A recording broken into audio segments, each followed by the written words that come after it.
सो हम श्रील गोपाल भट्ट गोस्वामी के बारे में कथा सुन रहे हैं और हम लोगों ने कहाँ तक फिनिश किया। हमने देखा कि चैतन्य महाप्रभु जो है वो साउथ इंडिया टूर में जा रहे हैं और फिर जाते जाते वो श्रीरंगम में पहुंचे। श्रीरंगम में वेंकट भट्ट नाम के एक शुद्ध भक्त को मिले जो रामानुजाचार्य के संप्रदाय से आ रहे हैं। और फिर उसके बाद उनका एक पुत्र है गोपाल भट्ट गोस्वामी, माने वो छोटा गोपाल होता है, उस वक्त छोटा है इसलिए उसका नाम गोपाल से ही हम ये इसको प्रेजेंट करेंगे। सो गोपाल जो है वो वेंकट भट्ट का पुत्र होता है और फिर उसके बाद भगवान का उसको संग मिलता है एंड उस समय पे वो उनके जो सर्वेंट है उनके साथ मिलके वो लीलाएं सुनता है महाप्रभु की। और फिर उसके बाद उनका जो उनका जो सर्वेंट था चैतन्य महाप्रभु का गोविंद दास जो है उनसे वो लीला सुनता है, महाप्रभु की बहुत अच्छी अच्छी लीलाएं सुनता है। और फिर उसके बाद उसकी भी इच्छा होती है कि वो भी भगवान की लीला में शामिल हो, तब उसको ड्रीम आता है, उस ड्रीम में वो सब कुछ लीलाएं देखता है। एंड देन फिर प्रत्यक्ष जब वो महाप्रभु को मिलने जाते हैं गोपाल, तब उस वक्त कृष्ण चैतन्य महाप्रभु स्वयं कृष्ण का रूप दिखाते हैं एंड देन फिर निमाई का पूरा पास टाइम दिखाते हैं एंड देन फिर वो संन्यास वेश में आ जाते हैं। और गोपाल जो है वो भगवान की बहुत सेवा करता है, दिल लगा के मन लगा के करता है।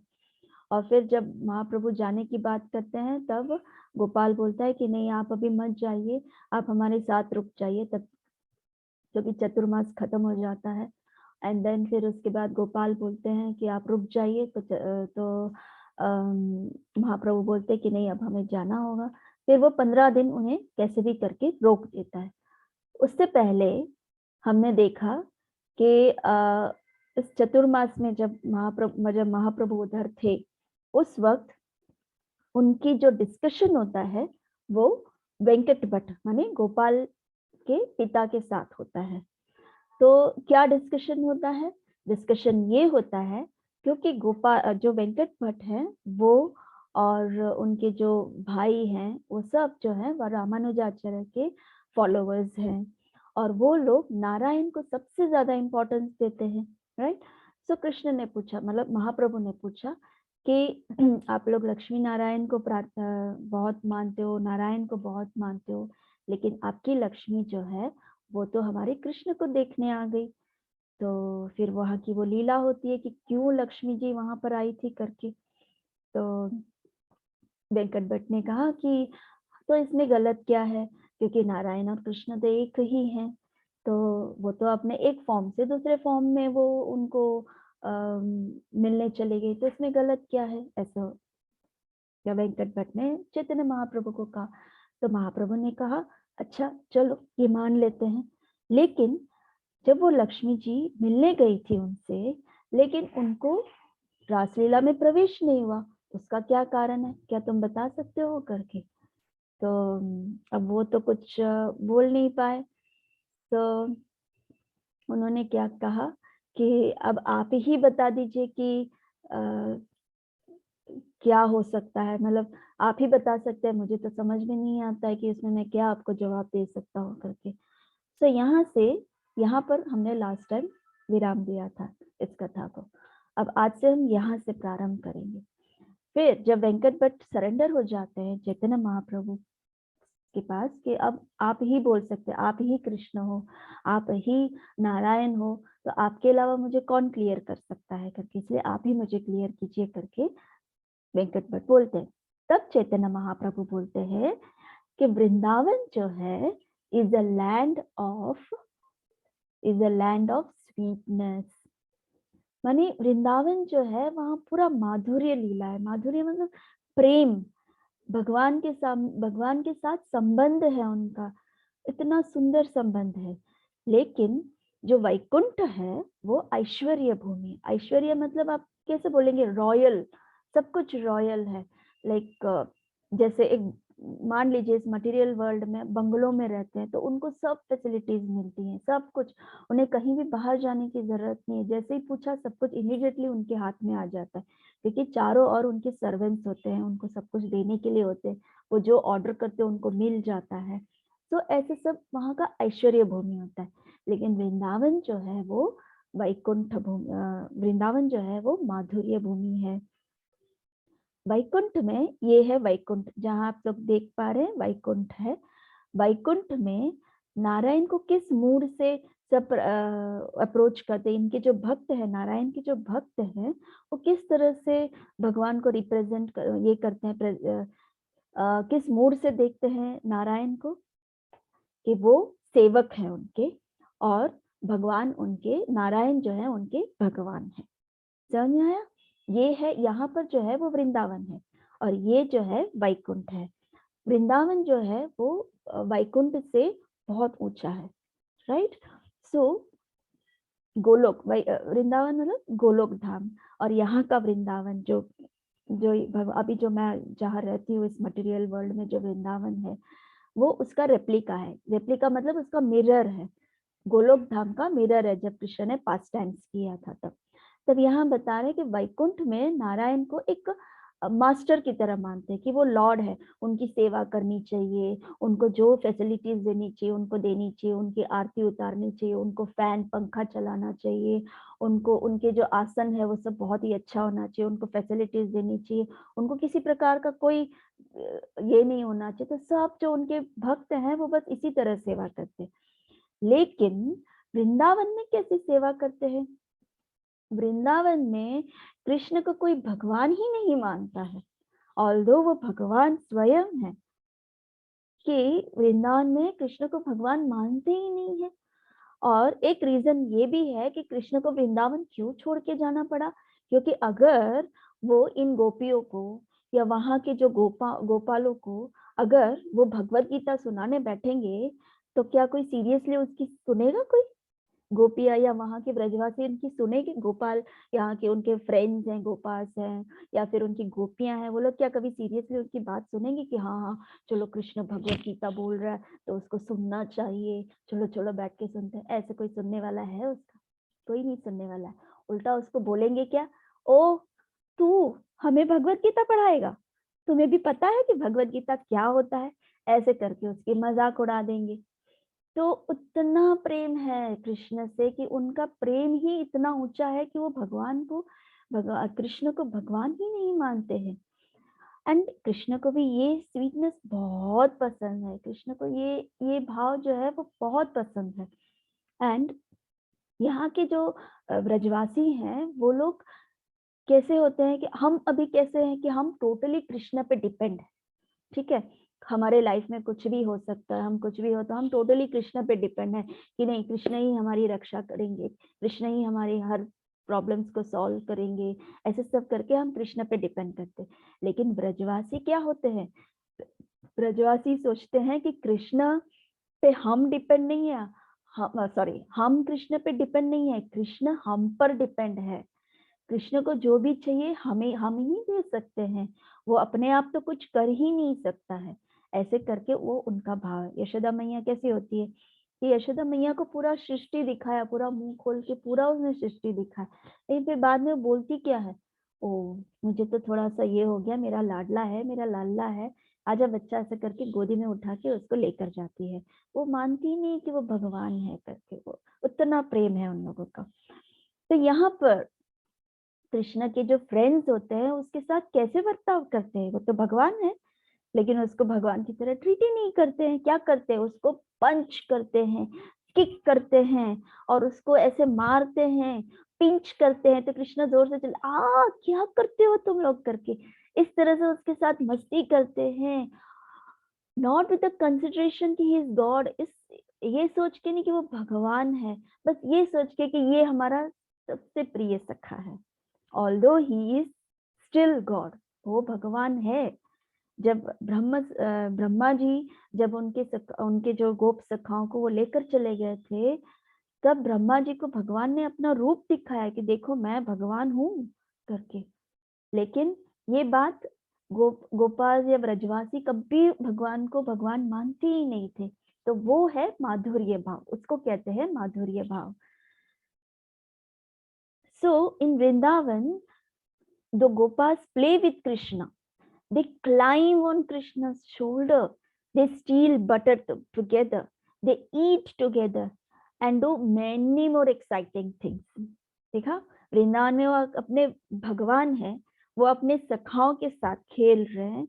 वो ना समझ के कि मैं भगवान हूँ, मैं कैसे इनके साथ खेल सकता हूँ, ऐसे नहीं, ऐसे कृष्ण ने कभी सोचा ही नहीं था। उनको बहुत आनंद आ रहा था और वो सखाओं को भी उनके बिना अच्छा नहीं लगता था, तो वो भी कृष्ण के साथ बहुत ही आनंद से खेलते थे। तो क्या करते थे वो लोग, झूला झूलते थे भगवान के साथ, मटकियां फोड़ के मक्खन खाते थे, इकट्ठे मिलके झूठा खाते थे एक दूसरे का।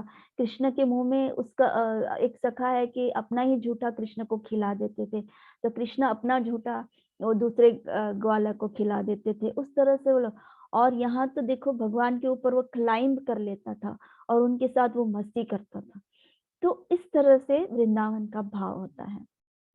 तो एक बार इन लोगों ने क्या किया, ये अब चैतन्य महाप्रभु जो है वो वेंकट भट्ट को डिफरेंस बता रहे हैं वैकुंठ के नारायण की और वृंदावन के कृष्ण को। क्या हम वैकुंठ के नारायण के साथ ऐसे कर सकते हैं? उनके पास तो 4 भुजाएं, शंख पद्म गदा दिस थिंग, सब उनके पास अस्त्र है, उनके पास सब इक्विपमेंट्स है, बस ऐसे रहते हैं। उनका आप चरण दबा सकते हो, उनकी आप पूजा कर सकते हो, उनको आप माला पहना सकते हो, उनकी आरती कर सकते हो। लेकिन जैसे कृष्ण के साथ कर सकते हैं, ऐसे नारायण के साथ कर सकते हैं क्या? हम कृष्ण के फ्रेंड बन सकते हैं, हम नारायण के फ्रेंड कैसे बनेंगे? हम नारायण के फ्रेंड, लेकिन कृष्ण इतने मर्सीफुल है, इतने मर्सीफुल है कि वो सिर्फ और सिर्फ प्रेम देखते हैं कि आप उनसे कितना प्रेम करते हैं। सो महाप्रभु बताते हैं कि एक बार वृंदावन की बात है कि once they planned a game, एक गेम उन लोगों ने प्लान किया कि चलो हम एक गेम खेलते हैं। अब वो गेम था रेसलिंग का। यू नो रेसलिंग, आमने सामने होते थे, रेसलिंग करते हैं, कौन जीता, जो नीचे पटकता है उसको वो जीत जाता है। So the game was wrestling match and the rule was one who drops the other down to the ground wins the wrestling match। समझ में आया? मतलब ये रेसलिंग मैच में 2 व्यक्ति हैं, अगर ये 2 व्यक्ति में से एक व्यक्ति ने जिसको नीचे गिरा दिया तो ये व्यक्ति जो है वो विनर है। समझ में आया? So the boys with their partners, उनके उनके उन्होंने पार्टनर सिलेक्ट कर लिए और उनके साथ रेसलिंग करने लगे, बहुत जोर से रेसलिंग करने लगे। और कृष्ण के सामने था श्रीदामा, और श्रीदामा जो थे वो राधा रानी के भाई थे, और श्रीदामा के साथ वो फाइट कर रहे थे, फाइट कर रहे थे। ये भी ऐसे फाइट कर, वो भी ऐसे फाइट, वो पीछे जाता था, ये आगे जाता था, ऐसे ऐसे ऐसे ऐसे करके फाइट करते करते करते श्रीदामा ने फाइनली कृष्ण को नीचे ड्रॉप कर दिया। ये देखा, कृष्ण नीचे ड्रॉप हो गया और सीधा श्रीदामा जो है उसके ऊपर आ गए।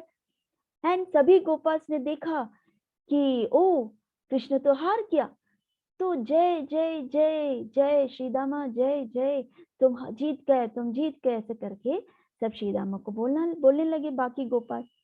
फिर क्या हुआ, कृष्ण उठा और फिर वो भी बोलने लगा जय जय जय जय जय करके। तो सब गोपास ने देखा कि ये तो हारा हुआ व्यक्ति है, ये क्यों जी अपने आप को जय जय बोल रहा है।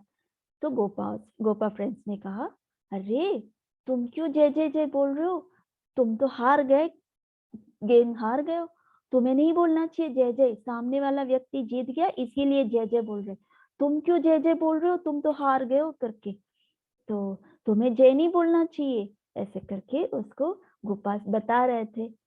तो कृष्ण क्या बोलता है, नो नहीं, मैं जय इसलिए बोल रहा हूँ क्योंकि मैं जीत गया हूँ करके, तो मैंने रेसलिंग मैच मैं जीत गया ऐसे। तो सब कृष्णा की तरफ देखने लगे और फिर सब बोला, फिर उन्होंने कहा क्या बात कर रहे हो, हमारी नजरों के सामने तुम खेल रहे थे, हमारे ही सामने श्रीदाम ने तुझे पटका नीचे, वो तुम्हारे चेस्ट पे बैठा था और हमने काउंटडाउन भी किया, 3 4 3 2 1 तक किया, तब तक भी तुम उठे नहीं, और तुमने गेम लॉस्ट किया, मतलब you have lost the game Krishna, तुम अपने आप को कैसे जीत गए बोलते हो? तो कृष्णा बोलता है रुको मैं बताता हूँ, देखो मैं तो जीत ही गया हूँ, तो मैं प्रूव कर सकता हूँ करके। तो कृष्ण ने फिर कहा कि देखो, जब मैं श्रीदामा को पंच कर रहा था तब श्रीदामा मेरे ऊपर था, राइट, और मैं नीचे था। तो जो ये मेरी नाक है ना, वो सूर्य की तरफ थी और श्रीदामा की नाक नीचे थी। तो बताओ, कंपटीशन ये था कि जिसकी नाक सूर्य की तरफ हो वो जीत गया, और जिसकी नाक नीचे हो जमीन की तरफ वो हार गया। ऐसे बोल के कृष्ण सबको उल्लू बना रहे थे। और फिर सभी गोपा उसको तरफ देखने लगे, तो बोले देख कृष्णा, रूल ये था ही नहीं, तुम कुछ भी उलट सुलट के कुछ भी मत बोलो करके। This was not the rule, just accept कि तुम ये गेम हार गए, एंड अभी तुम्हें श्रीधामा को अपने कंधे पे ले जाना है। तो कृष्ण ने कहा मैं नहीं लेकर जाने वाला हूँ करके। तो गोप सखाओं ने कहा क्यों नहीं ले जाओगे? तो मैं तो वृंदावन का नंद बाबा का पुत्र हूँ, और मैं फ्यूचर किंग हूँ, और मैं ऐसे वैसे काम नहीं कर रहा, मैं डिक्टेट करूंगा कि तुमको ये करना है, तुमको वो करना है, तुमको ये करना है। मैं किसी को कंधे पे बिठा के नहीं ले जाने वाला हूँ, मैं राजा हूँ यहाँ का। ऐसे करके वो वट से बोलने लगा। फिर उसके बाद उन लोगों ने कहा अरे ओए, तू होगा तेरे घर पे राजा, यहाँ हमारे सामने नहीं चलेगा, समझा ना? अगर तुम्हें खेलना है रूल्स ब्रेक मत करो, ठीक से खेलो। चलो फटाफट हॉर्स बनो और श्रीदामा को अपने कंधे पे उठाओ करके। तो कृष्ण ने कहा मैं हॉर्स वॉर्स नहीं बनने वाला हूँ, मैं हॉर्स नहीं बनूंगा, ऐसे करके बोला। तो गोपाल ने बोला क्यों तुम हॉर्स नहीं बनोगे? तो कृष्ण ने कहा देखो, क्योंकि ना मेरे पिताजी जो है नंद बाबा, उनके पास तो 9 लाख गैया थी, इसीलिए ना अब उनके पास गैया थी तो मैं घोड़ा क्यों बनूंगा? मैं तो गैया बनने बोलो मैं गैया बन जाऊंगा, लेकिन मैं घोड़ा नहीं बनूंगा। ऐसे करके उनके साथ बहस करने लगा। और फिर नाउ द गोपा सब इकट्ठे हो गए कि बोले ये जो कृष्ण है ना बहुत नाटक करता है। एंड वो लोग इकट्ठे हो गए और मीटिंग करने लगे। और कृष्ण दूर से सुन रहा है, कृष्ण दूर से देख रहा है कि ये लोग क्या कर रहे हैं करके। एंड फिर उन लोगों ने डिसाइड किया होता है कि अगर ये मानेगा नहीं तो हम उसको अपने गेम में नहीं लेंगे करके। और फिर सभी फ्रेंड्स ने कहा कृष्णा, या फिर तुम घोड़ा बनो या फिर तुम हमारे साथ मत खेलो करके। तो कृष्ण ने कहा ठीक है, मुझे घोड़ा नहीं बनना है, मुझे आप लोग के साथ खेलना भी नहीं है। आप लोग क्या समझते हो? आप लोग ये समझते हो कि मेरे पास कोई फ्रेंड्स नहीं है? हाँ, मेरे पास बहुत फ्रेंड्स हैं, मैं उनके साथ खेलूंगा। तुम अपने रास्ते, मैं अपने रास्ते। ऐसे करके कृष्ण एकदम दादागिरी करने लगा। और फिर बाकी सबको पता था कि कृष्ण के कोई फ्रेंड्स नहीं है इनके अलावा, ये पूरा इन लोगों के साथ ही खेलता है और इनके कोई फ्रेंड्स नहीं। लेकिन उसका कॉन्फिडेंस था, किसका? कृष्ण का। बोले ये लोग क्या मेरे पीछे पीछे आएंगे, मेरे अलावा कौन है इन लोगों का? ऐसा सोचते सोचते वो गया पेड़ के नीचे जाकर बैठ गया। अब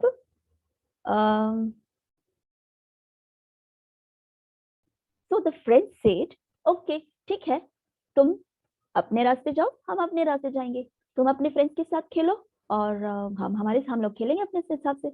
और फिर कृष्णा एक पेड़ के नीचे जाके बैठ गया और उसका फेस जो था बलून कर दिया उसने, ऐसा बैठ के बैठ गया। फिर सभी फ्रेंड्स जो हैं उसको देख देख के उसको चिढ़ा रहे थे, क्योंकि वो देख रहा था ना जैसे कुछ बच्चे यहाँ खेल रहे, कोई रूठ गया और वो पेड़ के नीचे बैठ गया, और जानबूझ के चिढ़ाने के लिए उस बच्चे को जो पेड़ के नीचे बैठ गया उसको और चिढ़ाते हैं यहाँ दूसरे फ्रेंड्स। तो उसी तरह ये फ्रेंड्स ने भी ऐसे किया कृष्ण को।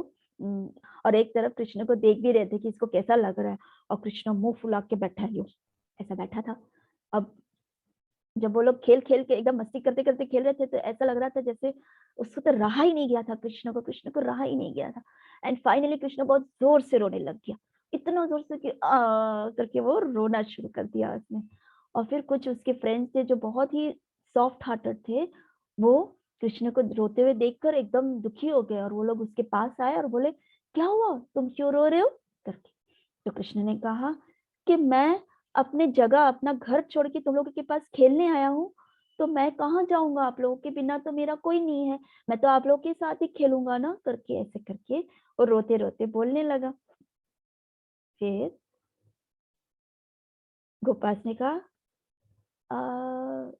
सो you want to play with us, right? तो यस, तो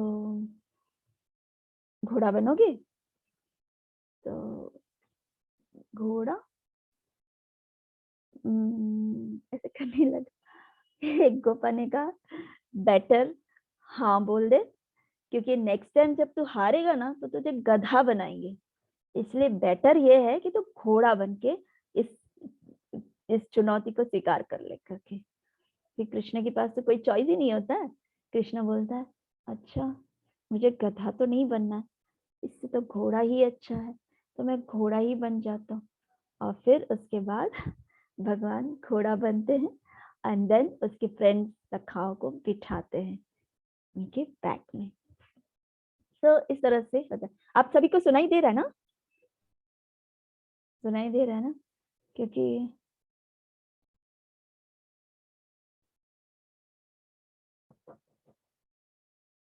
तो सेम विथ यशोदा मैया। अब ये था ग्वाल सखाओं का प्रेम कृष्ण के प्रति, और कृष्ण का प्रेम ग्वाल सखाओं के प्रति वृंदावन के। तो उसी तरह यशोदा मैया जो है वो भी कृष्ण से पार प्रेम करती हैं, इतना प्रेम करती हैं उनसे। अब यहाँ पर लीला एक और आई कि एक बार मैया ने कृष्ण को पूछा, कृष्ण तुमने मिट्टी खाई ना?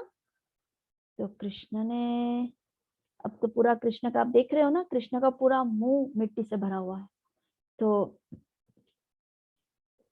ऐसा मुंह बंद करके हो, no I didn't eat mud, मैंने मड नहीं खाया, मैंने मिट्टी नहीं खाई। क्योंकि वो माउथ तो ओपन नहीं कर सकता, क्योंकि माउथ ओपन करेगा वो तो गलत साबित हो जाएगा कि उसने झूठ बोल दिया करके, इसलिए वो ऐसे ही करता था। So I didn't eat mud. Yashoda मैया ने कहा, अच्छा बट यू एट मड, बताओ, सच बताओ तुमने मीठी खाई ना? कृष्ण ने कहा, उल्ट पीछे एकदम मुड़ गया, किसने बताया आपको कि मैंने मिट्टी खाई करके? तो किसी ने कहा, बोले मुझे किसी ने बताया कि तुमने मिट्टी खाई। यशोदा मैया को सब पता होता है, लेकिन वो छोटा बच्चा होता है ना, उसके साथ उनको आनंद आता है, तो इसलिए वो और लंबा कर रही थी। तो बोले, हाँ मुझे किसी ने बताया कि तुमने मिट्टी खाई है करके। तो कृष्ण ने कहा, और वो तो छोटा बच्चा है ना, तो बच्चे जब बोलते तो कितना अच्छा लगता है। तो ओ किसने बताया? तो बोले कि हाँ किसी ने मुझे बताया करके। अच्छा, ओ वो लोग तो आपकी ही सखीज होंगे, आपकी ही सखियां होंगी, और वो ही आपको बता रहे होंगे, और वो आप ही के साथ देंगे करके। बोले, नहीं नहीं, मेरी सखियों ने नहीं बताया, ये तो तुम्हारे ही फ्रेंड्स ने बोला मुझे। तो कृष्ण ने कहा, लेकिन मेरे फ्रेंड्स को तो मैं छोड़ के कुछ खाता ही नहीं हूँ, जो भी खाता हूँ उनके साथ खाता हूँ, और अगर उन लोगों ने नहीं खाया तो मैंने भी नहीं खाया, इसलिए मैंने मिट्टी नहीं खाई, ऐसे बोलते हैं। तो भैया ने कहा, तुमने तुमने प्राइवेट में, तुमने प्राइवेट में खाया है करके, माने तुमने सबसे छिप छिप के खाया है करके। तो नहीं, वो लोग झूठ बोलते हैं। कि मैं क्यों झूठ बोलूंगा, मैं तो सच बोलता हूँ कि मैंने नहीं खाई, ऐसे बोला कृष्ण ने। तो मैया बोलती है, वो तो छोटे छोटे बच्चे तुम्हारे जैसे हैं, वो लोग कैसे झूठ बोलेंगे? वो लोग 5 साल से छोटे हैं, और 5 साल के छोटे कभी झूठ नहीं बोलते हैं, उनका जो मुख से निकलता है वो सत्य वचन निकलता है। सो वो लोग झूठ नहीं बोलते, तुम झूठ बोलते हो। हाँ कृष्ण, तुम झूठ बोलते हो, बताओ, मुंह खोलो, ऐसे बोलती है।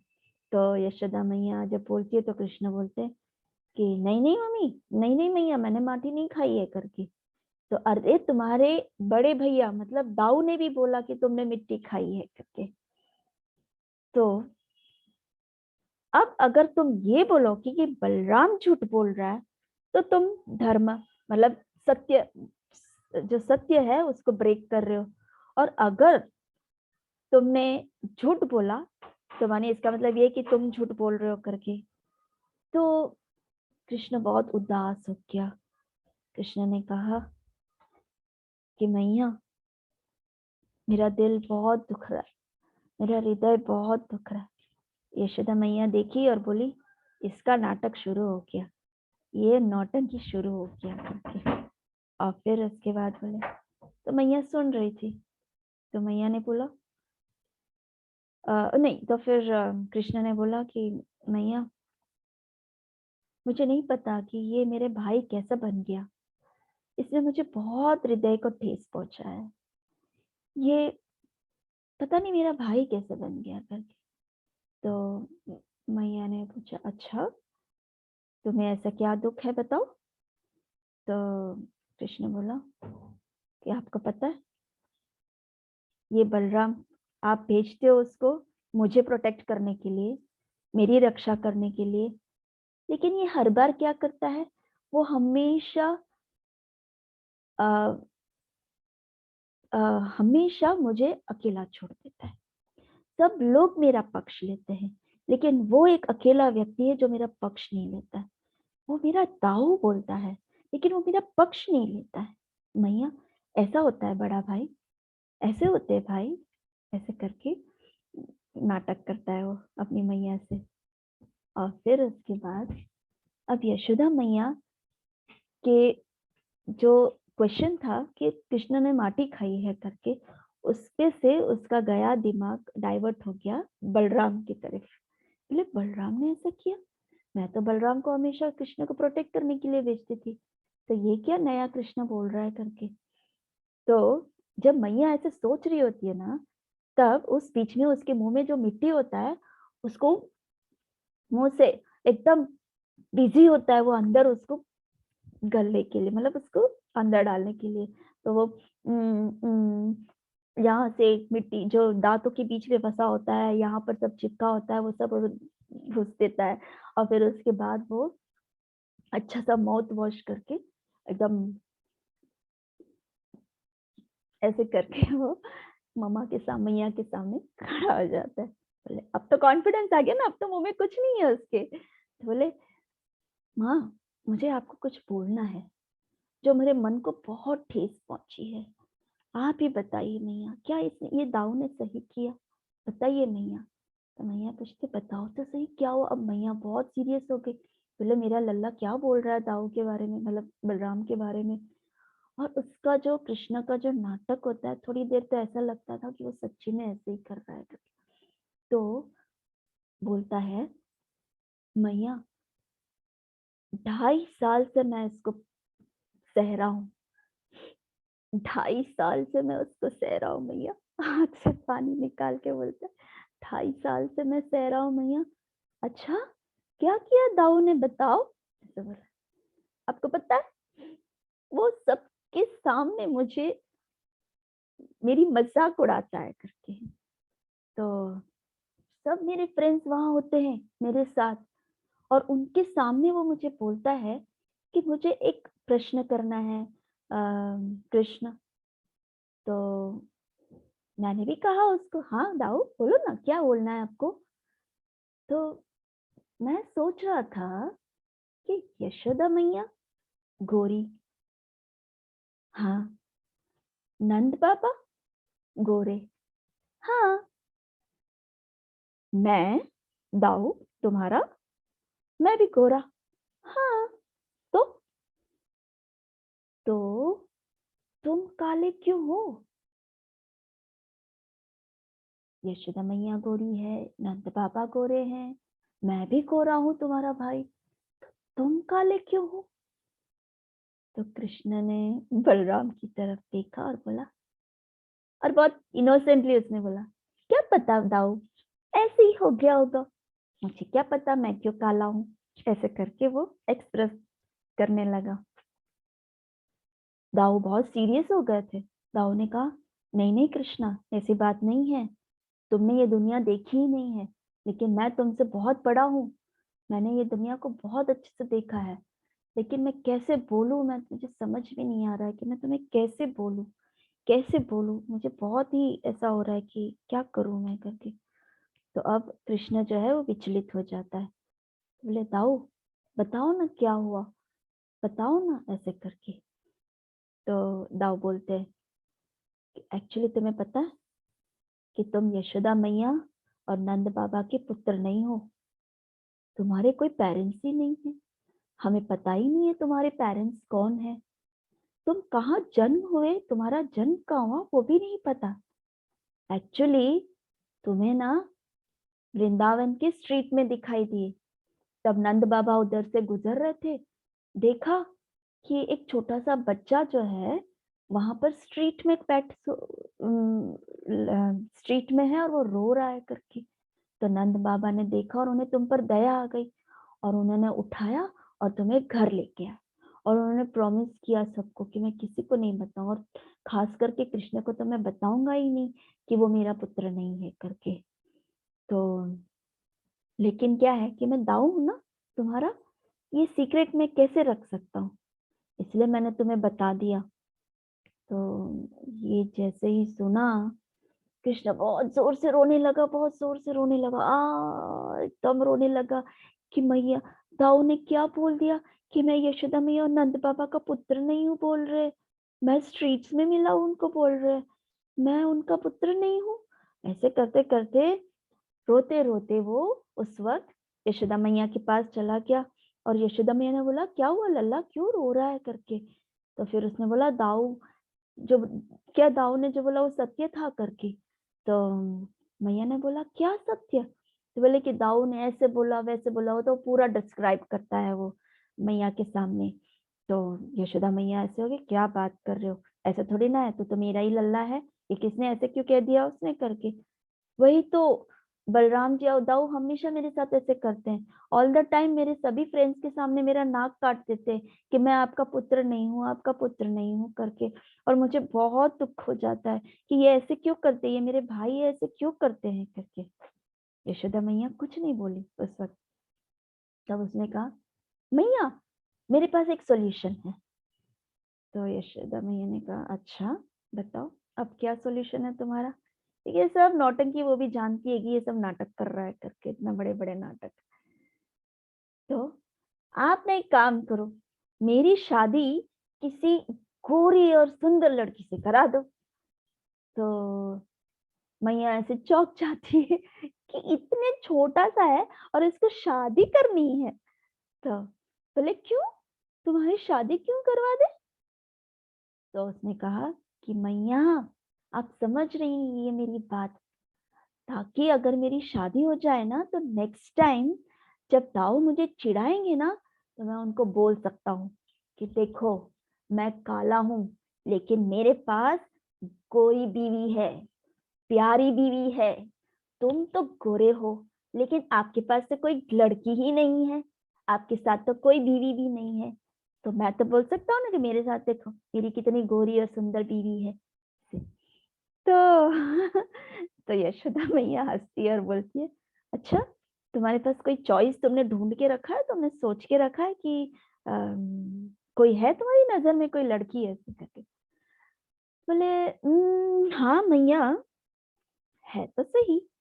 तो वो क्या होता है कि वृंदावन में ऐसे थोड़ी ना होता है कि सिर्फ लड़का लड़की ही शादी करते हैं, लेकिन लड़के के मम्मी पापा और लड़की के मम्मी पापा, उनका भी तो मिलन होता है ना, वो लोग भी तो मिलते हैं, साथ में रहते हैं। जैसे नंद बाबा और राधा रानी की पिताश्री ऋषभानु महाराज जो हैं वो तो बहुत बेस्ट फ्रेंड्स हैं। फिर आप और कीर्तिदा माता जो हैं वो भी बहुत, आप दोनों भी बहुत अच्छे बेस्ट फ्रेंड्स हैं। जब आप दोनों बेस्ट फ्रेंड्स हैं तो उनकी तो एक ही तो बेटी है, उसकी शादी मेरे साथ हो जाए, वो तो गोरी भी है, सुंदर भी है, कुछ ज्यादा बोलती भी नहीं है, मेरे हाँ में हाँ मिलाएगी, उसके उसके साथ तो मुझे कोई प्रॉब्लम नहीं होगा, तो सब कुछ सेटल हो जाएगा। आप क्या बोलते हो, सही है ना? ऐसा पूछती है, ऐसा पूछता है कृष्ण। तो आप एक काम करो ना, अगर मेरी शादी राधा से हो जाएगी तो सब प्रॉब्लम सॉल्व हो जाएगा, सब कुछ सही सही बैठ जाएगा। और आप ऋषभानु महाराज को आप ही बोल दीजिए, कीर्तिदा माता को और ऋषभानु बाबा को, कि इस तरह से हमें कृष्ण की शादी राधा रानी से करवानी है, तो आप करवा दीजिए उनकी। मदर यशोदा जो होती है, ये सब बातें सुन के इतनी जोर जोर से हंसने लगती है, इतनी जोर जोर से हंसने लगती है कि नाउ कृष्ण ये सब बातें उस समय पे बता रहा है कि देख दाऊ ने क्या किया और किस तरह से ये सब बातें निकली। तो कृष्ण बोल रहा है यशोदा मैया, याद है मैया, आपको याद है ना कि ये सब हुआ था उस इंसिडेंट में? तो आप दाऊ का कहा मान रहे हो कि उन्होंने कहा कि मैंने मिट्टी खा ली और आप मान गए हो करके? ये थोड़ी ना बात होती है, दाऊ तो मेरे भैया है ही नहीं करके ऐसे। आप उनकी बात मत माना करो करके। तो उस वक्त फिर यशोदा मैया सोचती है, तो और फिर उस बीच में तो उसने अपना पूरा मुंह साफ कर लिया होता है, और फिर बोलता है कि देखो मैया, आपको फिर भी मेरे पे विश्वास नहीं है ना, ठीक है, आप मेरा मुंह देख ही लो। तब जनरली क्या होता है कि जब कोई इतना इंसिस्ट करता है कि नहीं नहीं आप देख लो ऐसे बोलते हैं, तो फिर सामने वाला व्यक्ति बोले अरे नहीं नहीं ठीक है, मैं मान गया तुम्हें, कोई बात नहीं, मैं नहीं, मुझे नहीं देखना चलेगा करके ऐसे एक ये रहता है कि नहीं उसने किया ही होगा, ऐसा कोई प्रॉब्लम नहीं होगा ऐसे सोच के। तो उसी उसी भाव से कृष्णा मैया से बोलता है कि मैया मैया आप देख ही लो, मेरा मुंह देख ही लो, देख लो, आपका भी शक दूर हो जाएगा करके। तो उसने सोचा नहीं होता है कि यशोदा मैया बोलेगी कि हाँ मुंह खोलो करके, उसने बोला, उसने ऐसा सोचा होता है कि यशोदा मैया नहीं देखेगी मेरा मुंह और बोल देगी कि ठीक है लल्ला, मैं तुम्हारी बात मान गई, अब चलो चलो चलते हैं करके। लेकिन यशोदा मैया तो उल्टा बोली, बोले अच्छा ठीक है बताओ अपना मुंह खोलो, ऐसा बोल दिया उसने। और फिर बाद में भगवान मुंह खोलते हैं और वो पूरा देखते हैं कि पूरी सृष्टि भगवान के मुख पर है। तो इस तरह की एक लीला है। और जब उसने देखा तो एकदम मैया चौंक गई, ये सब क्या हो गया करके। एंड फिर उसके बाद मैया फिर थोड़ी देर में भूल जाती है, और वहां पर तब स्वीट स्माइल जैसे ही कृष्ण देते हैं, मैया सब भूल जाती है। तो इस तरह की लीला कृष्ण ने किया मैया के साथ। क्या नारायण ऐसे कर सकते हैं? क्या हम नारायण के साथ ऐसे कर सकते हैं? कृष्ण के साथ ही ऐसे कर सकते हैं। तो ऐसा है, तो कृष्ण का चेहरा देखकर, हंसता हुआ चेहरा देख के मैया उसको अच्छे से गले लग जाती है और बहुत प्रेम करती है उससे। तो इसमें खास क्या है, सी ये चीज बहुत इंपॉर्टेंट है आप लोगों को ध्यान में रखना, क्योंकि कभी भी आपको अगर आपके लाइफ में कोई भी आकर आपको पूछे कि क्यों कृष्ण ही भगवान है, क्यों नारायण, क्यों नारायण सर्वश्रेष्ठ नहीं है करके, तो महाप्रभु उनको एक्सप्लेन करते हैं ना कि वेंकट भट्ट को, कि देखो नारायण और कृष्ण में क्या डिफरेंस है करके, क्यों डिफरेंस है करके। तो एक एक पॉइंट तो उन्होंने बता दिया कि वो वैकुंठ में ऐश्वर्य भाव में रहते हैं, और यहाँ पर वृंदावन में कृष्ण माधुर्य भाव में रहते हैं। तो माधुर्य भाव, सबके साथ हंसते हैं, खेलते हैं, मस्ती करते हैं, सबकी ताने सुनते हैं, सबसे मार खाते हैं, ये सब वृंदावन में ही हो सकता है। सो एक और रीजन बताते हैं कि lord Krishna has one unique quality. Mahaprabhu बोलते हैं वो सबके हृदय चोरी कर लेते हैं, वो सबके हृदय आकर्षित करते हैं, वो अपने आप को, वो सबको आकर्षित कर देते हैं। तो वो है माधुर्य। नाउ ना अभी यहाँ पर आप देख रहे हैं, यहाँ पर एक मैप है, एक ग्राफ है, उस ग्राफ में आप देखो टोटल टोटल 64 क्वालिटीज होते हैं, राइट, टोटल 64 क्वालिटीज होते हैं। तो उस 64 क्वालिटीज में जीव, जीव मतलब हम लोग लिविंग एंटिटीज, हम लोग जीवात्मा हैं, कोई भी हो, अगर हम अच्छे से भक्ति कर रहे हैं, भगवान की बहुत अच्छी भक्ति कर भी रहे हो, तो भी हमारा जो ग्रेड है आउट ऑफ 64 में सिर्फ 50 आता है। आउट ऑफ 64 में 64 क्वालिटीज में से हमारे पास 50 क्वालिटीज हो सकते हैं। किसमें? जीवात्मा में, लिविंग एंटिटीज में। चलो उसके ऊपर एक स्टेप ऊपर जाएंगे, हम जाते हैं शिव जी के पास। तो शिव जी के पास आउट ऑफ 64 क्वालिटीज उनके पास 55 क्वालिटीज है। ठीक है, जीवात्मा में 50 क्वालिटीज है और शिवा में मतलब शिव जी में 55 क्वालिटीज होते हैं। एक स्टेप और जाते हैं विष्णु के पास। अगर हम विष्णु के पास जाते हैं तो आउट ऑफ 64 क्वालिटीज में उनके पास सिर्फ 60 क्वालिटीज है। विष्णु है या नारायण बोलो, जो भी है, आउट ऑफ 64 में उनके पास सिर्फ 60 क्वालिटीज है। कितनी क्वालिटीज मिसिंग है? 4 क्वालिटीज मिसिंग है, राइट? 4 क्वालिटीज मिसिंग है। लेकिन कृष्ण में 64 आउट ऑफ 64 फुल क्वालिटीज हैं। और जो विष्णु में और 64 कृष्ण में जो अंतर है 4 क्वालिटीज के, वो क्या 4 क्वालिटीज है, ये आप लोगों को याद रखना है, क्योंकि ये आपको प्रचार में भी काम आएगा और कोई आपके साथ आर्ग्यूमेंट भी करेगा तब आप उनको ये बता सकते हैं कि देखो ये है कृष्ण की क्वालिटीज करके। ठीक है, फर्स्ट रूप माधुरी। पहला कौन सा क्वालिटी है? रूप माधुरी। रूप माधुरी का मतलब है कि his extraordinary beauty astonishes all moving and non-moving entities। मानी कृष्ण का जो रूप है, कृष्ण के जो मतलब जो सौंदर्य है, मतलब जो अपीयरेंस है, वो इतनी सुंदर है, इतने सुंदर है कि यहाँ तक के जो नॉन मूविंग एंटिटीज है ना, जैसे वृक्ष जो है वो नॉन मूविंग एंटिटीज है, वो हिलते नहीं है, वो हिल नहीं सकते, वो एक जगह पे रहते हैं। ऐसे को भी आकर्षित कर देते हैं कृष्ण।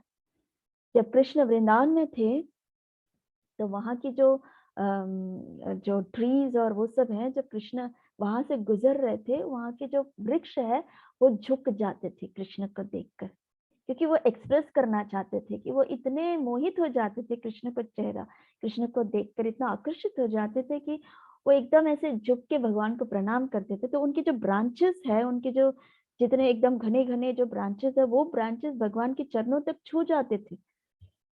तो उतना सौंदर्य था भगवान का, उसके कोई कंपैरिजन नहीं था। तो रूप माधुरी फर्स्ट, ठीक है।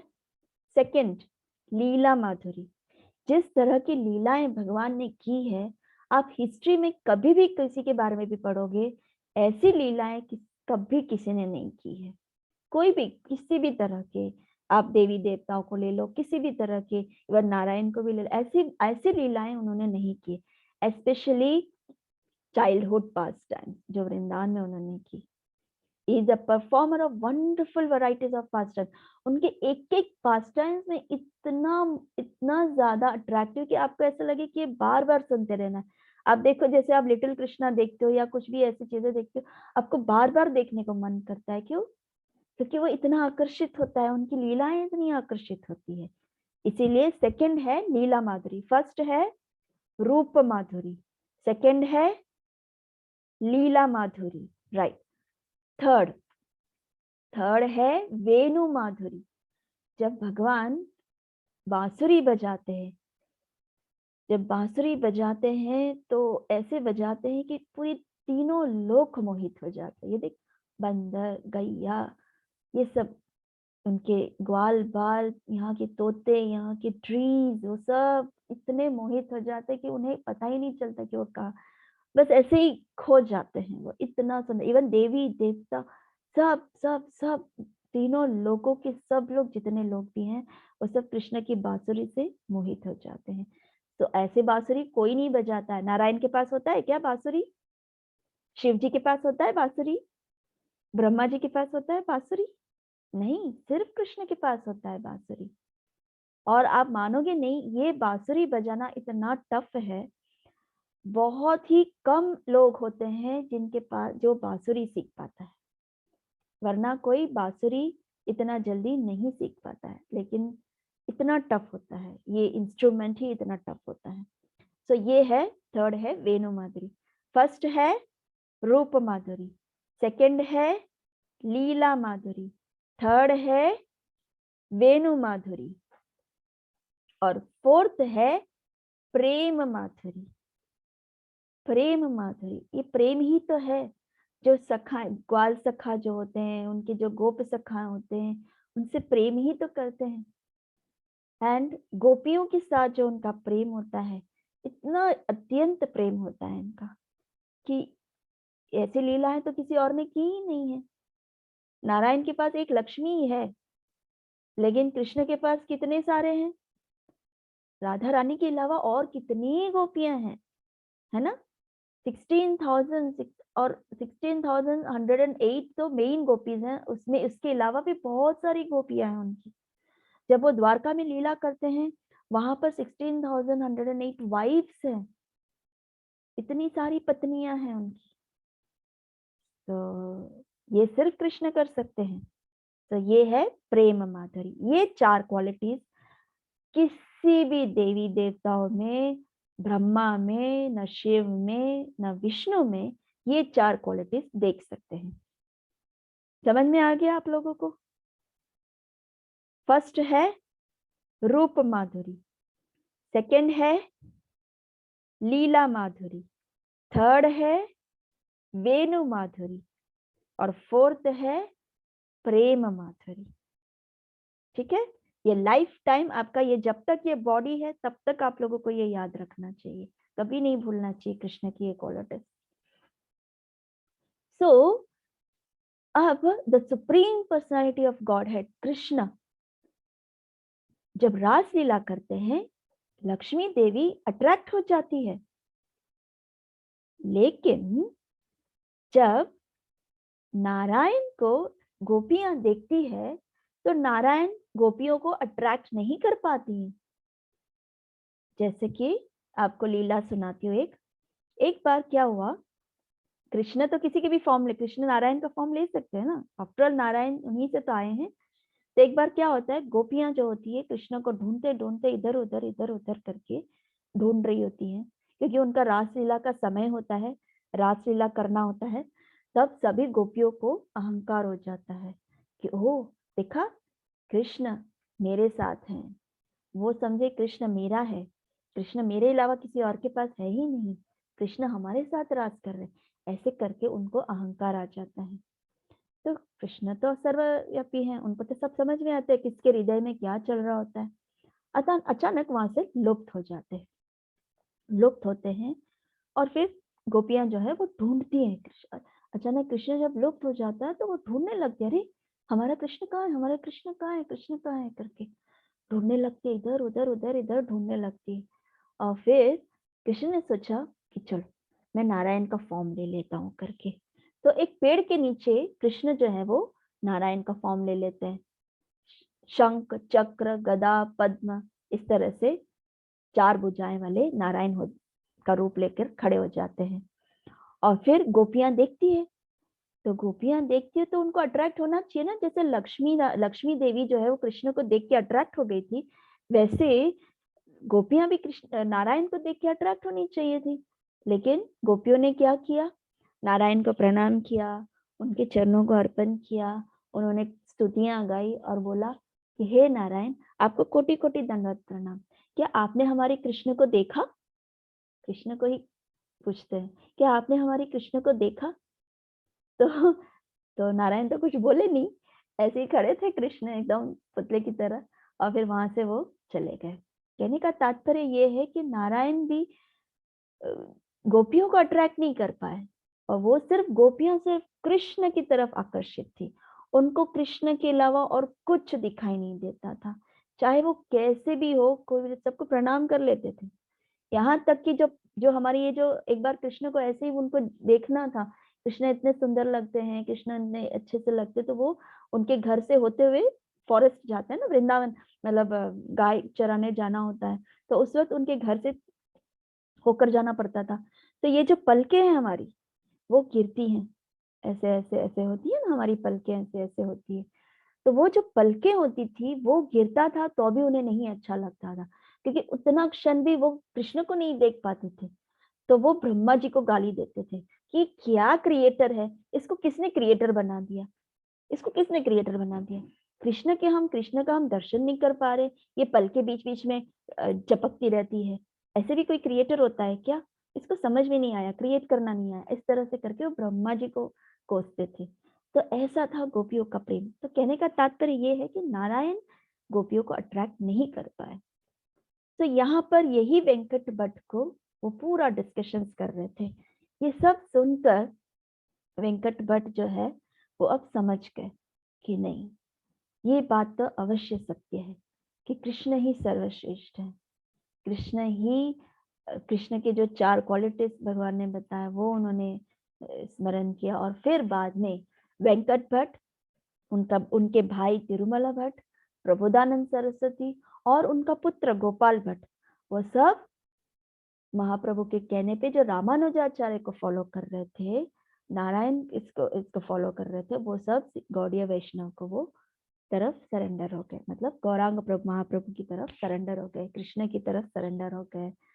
और फिर उस समय से वो कृष्ण महाप्रभु की टीचिंग्स को उन्होंने ग्रहण किया और राधा और कृष्ण का उन्होंने वर्शिपिंग करना शुरू किया। ओके, अभी तो शायद इतना है, हम बस 2-3 स्लाइड से हम खत्म कर देते। तो ये सब होता गया, चर्चाएं हुई, सब हो गया। अब चैतन्य महाप्रभु का जाने का समय, वो 15 दिन जो था वो खत्म होने आया। अब महाप्रभु वहां से जाने की तैयारी कर रहे थे। उन्होंने गोपाल को ब्लेस किया और उन्होंने कहा कि तुम अपने माँ बाबा का अच्छे से सेवा करना।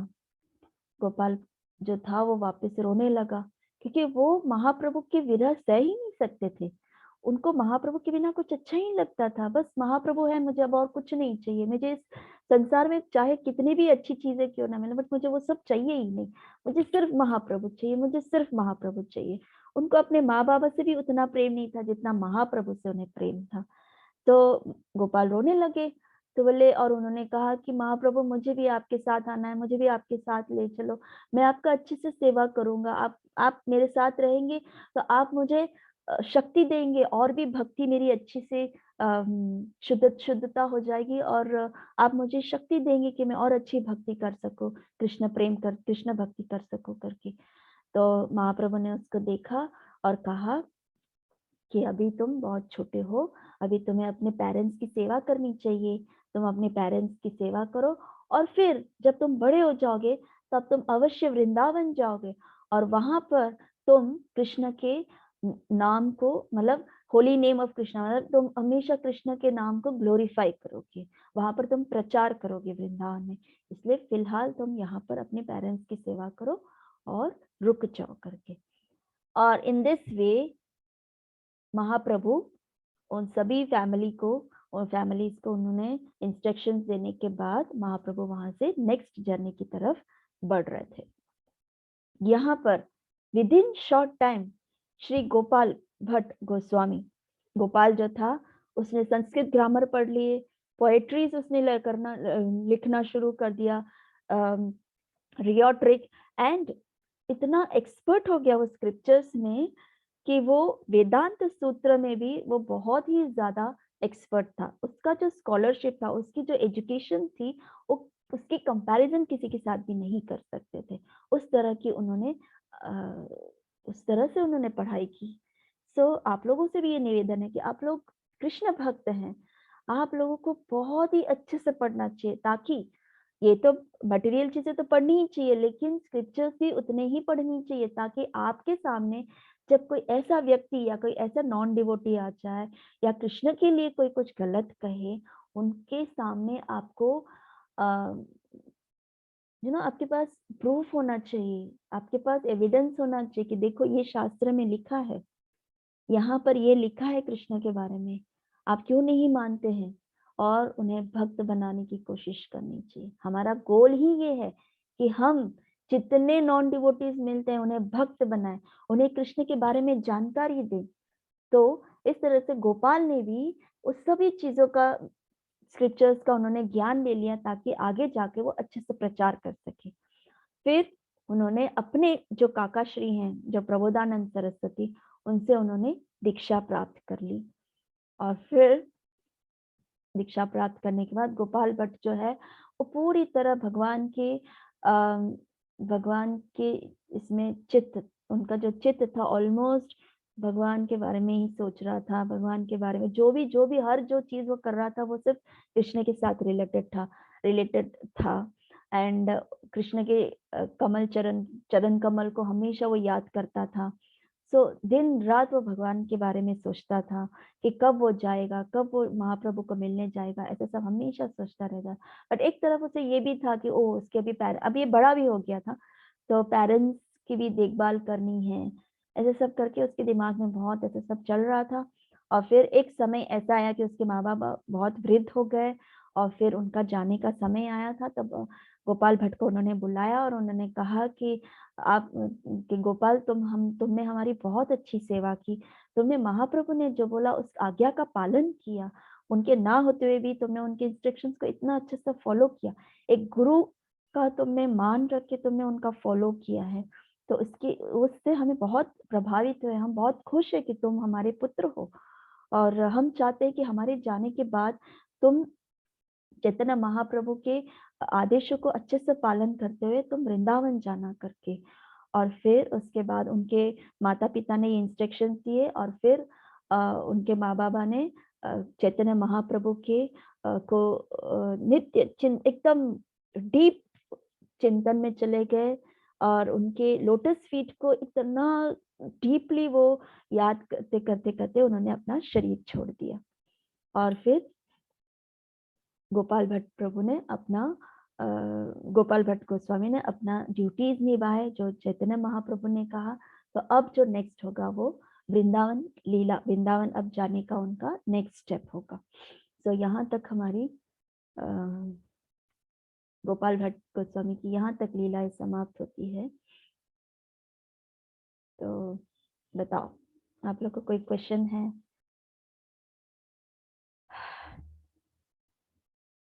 कुछ भी पूछना है, कोई डाउट्स है? आज कृष्ण की लीलाओं में बड़ा आनंद आया। कृष्ण कैसे लीलाएं करता है, कृष्ण क्यों लीलाएं करता है, हमारे लिए लीलाएं करता है ताकि हम उनके प्रति और आकर्षित हो जाए, हम उनके प्रति और प्रेम करने लगे और हम भी चाहें कि हम भी काश एक दिन हम भी उस तरह से प्रेम के भाव में डूब जाए और हम बस गोलोक जाए और कृष्ण के साथ इसी तरह खेलते रहे, उनके साथ मस्ती करे, उनके साथ ही रहे और वापस कभी उनको छोड़ के ना आए। हमारे भी यही फोकस होना चाहिए। तो हमें अच्छे से चैंटिंग करना चाहिए, शुरुआत ही चैंटिंग से होती है। कौन कौन अच्छे से माला करता है? चैंटिंग कौन बहुत अच्छा करता है? वाह, वेरी गुड। राज, तुम्हारा हाथ नहीं है दिखा? Good, very good. Akash Dev अच्छी चैंटिंग करता है। यस, उसके उसके सब अच्छे आते हैं, उसके रिपोर्ट्स आते हैं। त्रिशा, राज, मुस्कान, रितेश ना पीछे बैठा है यहाँ पर, नहीं ये मैं भूल गई, हितेश हितेश हितेश। फिर सुष्मिता भी अच्छे से चैंटिंग करती है।